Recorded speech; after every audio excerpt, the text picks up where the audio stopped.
Bersama dengan Loyo lagi sore hari ini, yang hari-hari Bali itu cuacanya hujan terus. Ini lagi hujan terus di Bali. Ya kan?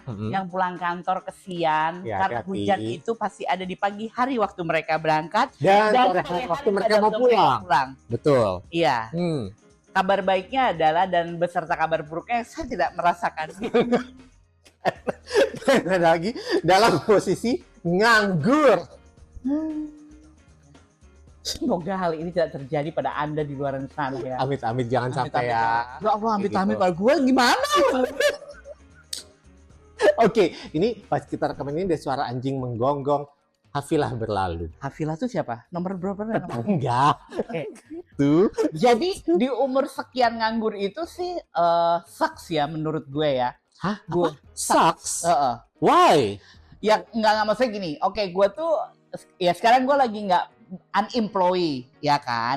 Gue nggak ada kerjaan. Abis itu gue punya bisnis sekarang itu menurut gue nggak bisa ngejalanin gue nggak bisa ngejalanin lagi. Oke. Secara berpartner. Tapi gue jalan sendiri. Betul. Karena kesibukan partner dan lain hal gitu ya. Jadi sendiri. Jadi di usia Loyo itu yang tadinya gue tuh harusnya nggak effort gitu tuh jadi effort, mulai dari kayak mikirin apa next pekerjaannya, habis itu gue cari klien sendiri untuk bisnis gue, kayak gitu-gitu. Tapi kan Anda juga kan melakukan hal yang sama. Ya lumayan. Karena Anda juga unemployed juga kan. Unemployed, dan kalau dulu itu kan sebagai self-employed atau freelancer ya, itu kan kerjaannya lumayan dahsyat. Tapi sejalannya usia, ya tidak bisa di cover juga, tidak bisa ditutup-tutupin juga kalau banyak juga nih pendatang-pendatang baru, generasi-generasi yang umurnya di bawah kita, yang juga mereka itu memang qualified sekali. Ya kan? Terus mereka ini juga daya juangnya itu juara. Kalau dibandingkan dengan usia-usia kita yang udah mulai meloyo, memang harus kita akui ya, kita ini ya kalah. Tapi sebenarnya gini, ada beberapa perusahaan, ini kali ini Loyo agak serius ya. Jadi ada beberapa perusahaan yang memang dia tidak mau, gue nggak mau deh kalau Gen Z, gue nggak mau terima Gen Z gitu. Dengan segala keunikan dan huru-haranya, kayaknya gue nggak mau terima Gen Z, mendingan gue Gen Z milenial aja, geng milenial yang gue terima. Ada juga perusahaan yang kayak gitu dan banyak. Tapi menurut gue untuk berkompetisi dengan siapapun kayaknya nggak jadi masalah. Cuman yang mesti dikalahkan itu menurut gue adalah ego pribadi. Ego ini yang paling susah loh.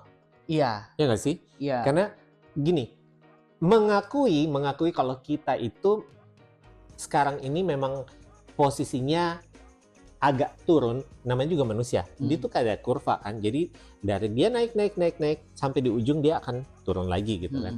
Nah, waktu kita menanjak, itu enjoy sekali. Itu adalah masa-masa yang paling menyenangkan. Tapi waktu kita udah mulai turun, ini adalah proses yang menurut gue, kalau kita nggak siap mental, kita nggak tahu gimana tekniknya, kita nggak tahu gimana caranya untuk nerima itu, bisa stres loh.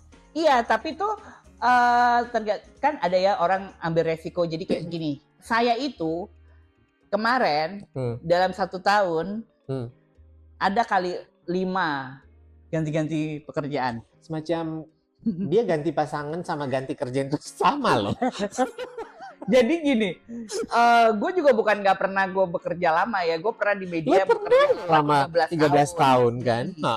Sampai akhirnya gue menemukan di titik atau di posisi ini karena gue pernah bekerja di perusahaan yang besar.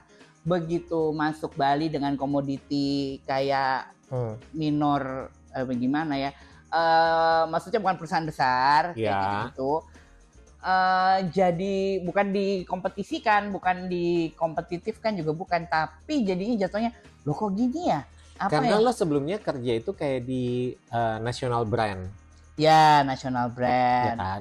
Setelah habis itu lo masuk kayak di lokal brand, ada kayak perbedaan pola kerja, sistem kerja. Betul. Orang-orangnya juga beda. Iya, secara pemikiran memang beda. Tapi ada nggak sih yang dari, maksudnya dari perusahaan besar ke perusahaan kecil? Ada juga, tergantung environment-nya, apakah environment-nya toxic apa enggak. Betul. Kebetulan yang gue masukin semuanya itu, environment-nya kebetulan toksik. Ya tapi ya nggak apa-apa, maksudnya. Ya sebenarnya gini, kayak kasus lo ini, kadang-kadang gue tuh paling nggak bisa terima kalau ada orang suka ngomong kayak gini. Apa sih yang di otaknya dia udah tua kok nggak mau diem aja di satu tempat? Ya lu nggak ngerasain. Iya. Jadi kan ada kayak banyak orang, kenapa sih kerjanya pindah-pindah, nggak bertahan nih, kayaknya kerjaannya nggak bisa nih, nggak beres nih, apa nih, terserah. Nggak bisa pukul rata. Iya, terserah kalau orang-orang ngomong kayak gitu. Karena lu nggak pernah pakai sepatu gue, Betul. coba lu ada di posisi gue pada waktu itu gitu. Apa yang lo lakukan gitu. Dan kan nggak semua hal gue curhatin gitu. Iya. Orang kan hanya mengambil dari kacamata mereka saja. Betul. Sementara sebenarnya puyeng-puyengnya, perasaan nggak enaknya, gedubak-gedubuknya kan gue juga Ya yang lo yang ngerasain. ngerasa sendiri. Ya, jadi akhirnya gue bisa bertahan apa enggak ya kan suka-suka gue ya kan. Iya. Itu tergantung mental health gue gitu. Akhirnya berpikir bahwa ya sudahlah, ini cukup, yang segini cukup, yang ini gue nggak mau, ini nggak mau lagi. Karena sebenarnya yang gue rasain kemarin setahun belakangan itu adalah yang sudah pernah gue lalui dan gue lalui lagi, dan menurut gue ini gue udah nggak battle di sini gitu. Betul. Dan itu yang orang bilang gini. Kalau sekarang kan orang selalu bilang, anak-anak Gen Z, anak-anak muda ini selalu apa-apa red flag, apa-apa red flag.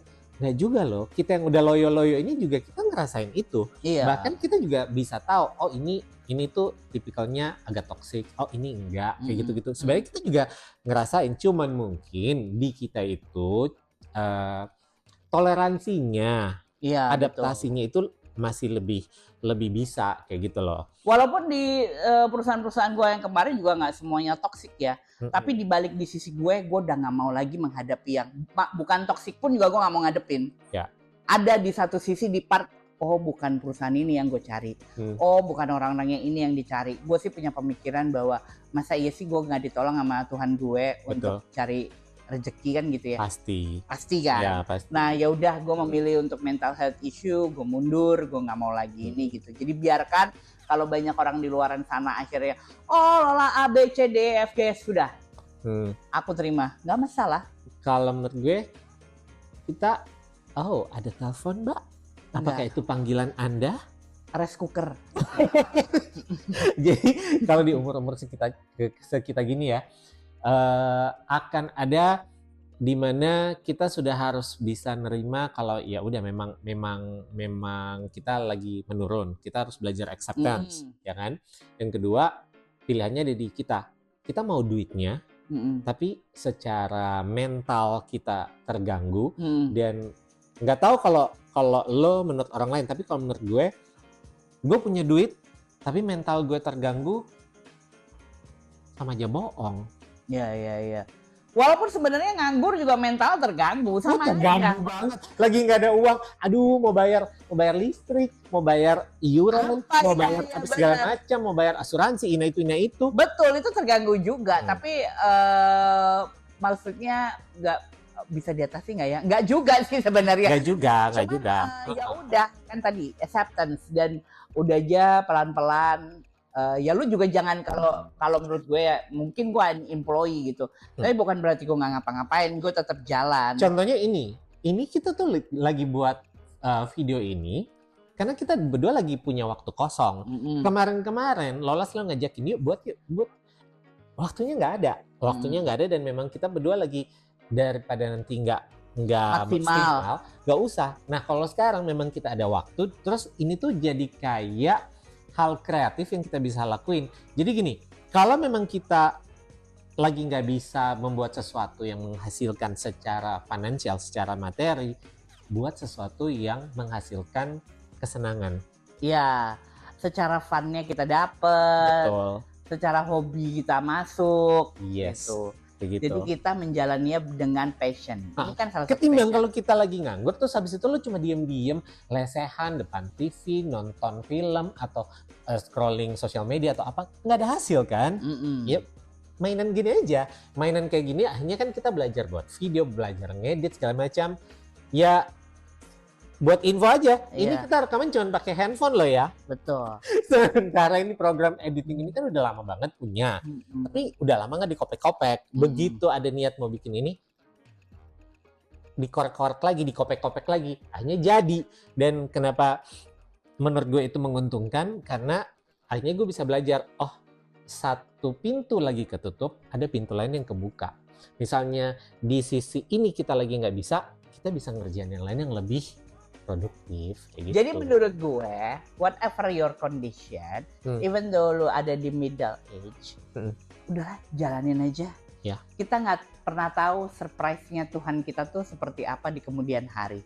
Betul. Yang perlu kita lakukan adalah ikhtiar, itu berusaha gitu, tetap berusaha.